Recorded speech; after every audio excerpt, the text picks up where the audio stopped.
نحمده ونصلي على رسوله الكريم اما بعد فاعوذ باللہ من الشیطان الرجیم بسم اللہ الرحمن الرحیم السلام علیکم ورحمۃ اللہ وبرکاتہ۔ معزز سامعین، ذی الحج کا مبارک مہینہ اپنے تمام فضائل و برکات سے شروع ہو چکا ہے۔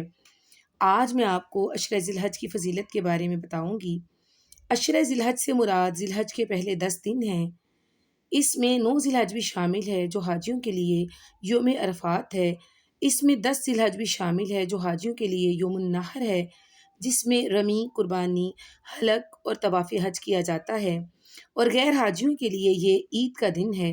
مسند عبد بن حمید سے روایت ہے، آپ صلی اللہ علیہ وآلہ وسلم نے فرمایا، اللہ کے نزدیک ان 10 دنوں سے زیادہ عظمت والے اور پسندیدہ دن نہیں ہیں، اس لیے ان میں کثرت سے یہ ذکر کیا کرو، لا الہ الا اللہ، اللہ اکبر، الحمدللہ۔ عشرہ ذی الحج کے دن جہاد سے بھی زیادہ افضل ہیں۔ ان دنوں کے اعمال جہاد سے بھی زیادہ محبوب ہیں، سوائے اس کے کہ آدمی خوشی خوشی سے اپنے جان و مال کے ساتھ نکلے اور خالی ہاتھ گھر لوٹ آئے۔ صحیح بخاری میں حدیث ہے، آپ صلی اللہ علیہ وآلہ وسلم نے فرمایا، جو عمل ان 10 دنوں میں کیا جائے اس کے مقابلے میں دوسرے دنوں کا کوئی عمل افضل نہیں۔ صحابہ رضی اللہ تعالیٰ عنہ نے پوچھا، کیا جہاد بھی ان کے برابر نہیں؟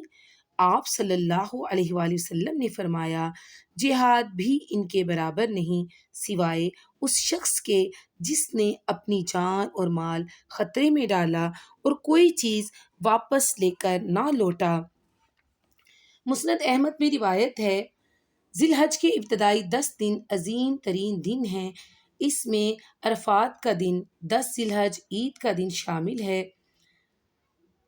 ابتدائی 9 ایام میں غیر حاجی روزوں کا اہتمام کریں، کثرت سے اللہ تعالیٰ کا ذکر کرنا چاہیے، خصوصاً تحلیل، تکبیر اور تحمید۔ تحلیل سے مراد ہے لا الہ الا اللہ، تکبیر سے مراد ہے اللہ اکبر، اور تحمید سے مراد ہے الحمدللہ۔ صحیح بخاری میں حدیث ہے، ابتدائی 10 دن جہاد کے ایام سے بھی زیادہ افضل ہیں۔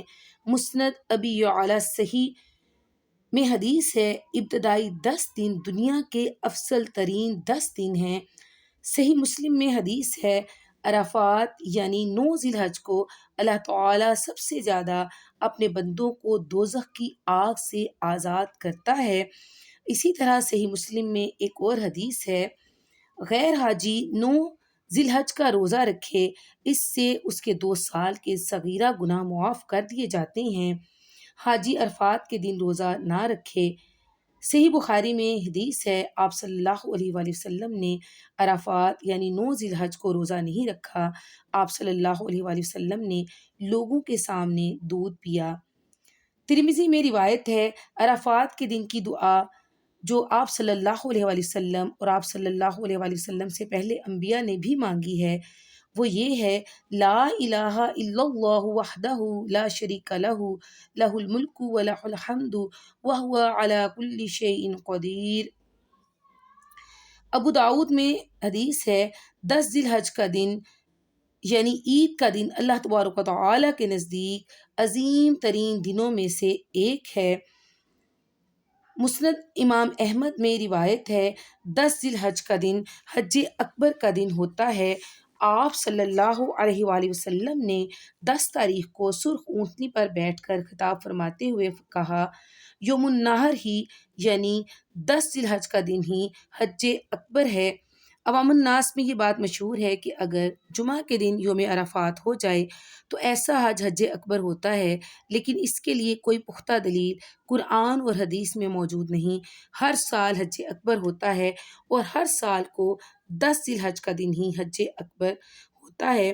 ابو داؤد کی حدیث میں ہے، آپ صلی اللہ علیہ وآلہ وسلم نے فرمایا، بلا شبہ اللہ تبارک و تعالیٰ کے نزدیک عظیم ترین 2 دن ہیں، نہر کا دن یعنی 10 ذی الحج کا دن، قر کا دن یعنی 11 ذی الحج کا دن۔ قربانی کی استطاعت نہ رکھنے والا غریب اور تنگ دست آدمی عید کے دن اپنے بال اور ناخن وغیرہ کٹوائے تو اس کی مکمل قربانی ہوگی۔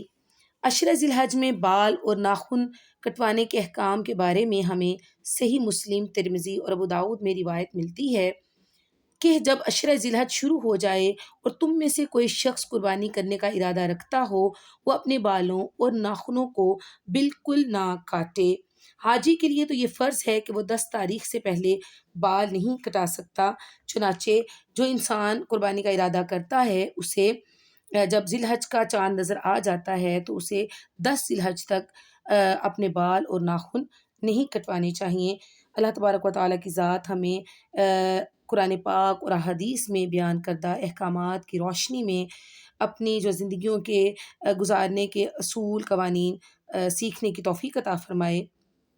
اسی طرح سے حاضرین، جو حج پر نہیں جا سکا، جو رب جلیل کے سامنے قیام نہیں کر سکا، وہ رب تعالیٰ کی قائم کردہ حدود کے اندر ہی کھڑا رہے، اور جو مزدلفہ میں رات نہیں گزار سکا وہ کہیں بھی رب رحمان کی اطاعت میں رات گزار کر اس کا قرب پا سکتا ہے، اور جو مینا میں جانور ذبح نہیں کر سکا وہ کہیں بھی اپنی خواہشات نفس کو ذبح کر کے مقصد حیات کو حاصل کر سکتا ہے، اور جو کعبہ دور ہونے کی وجہ سے وہاں نہیں پہنچ سکا تو وہ رب کعبہ کی طرف لپکے کہ وہ انسان کی شہرگ سے بھی زیادہ قریب ہے۔